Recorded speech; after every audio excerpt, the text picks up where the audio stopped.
Naitwa Mr. Rumisha Kisanga, ni kaimu afisa mazingira kitengo cha udhibiti wa taka ngumu na usafi Morogoro Manispaa.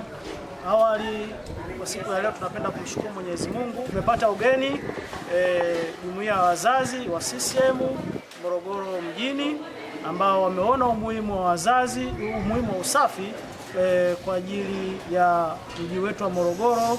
Kwa maana hiyo wametusaidia, wamefanya usafi katika soko la Chief Kingalu.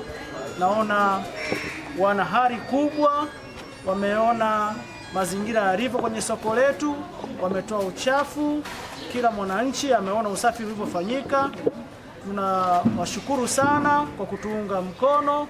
Pia wananchi na imani wameona, wamejifunza wenzetu walichokifanya jambo hili, na imani kabisa wananchi kupitia jumuiya yetu ya wazazi wamejifunza vingi kupitia wao, na imani sisi tutawaenzi, usafi huu uendelee kuwa bora na sisi tutaendelea kuusimamia.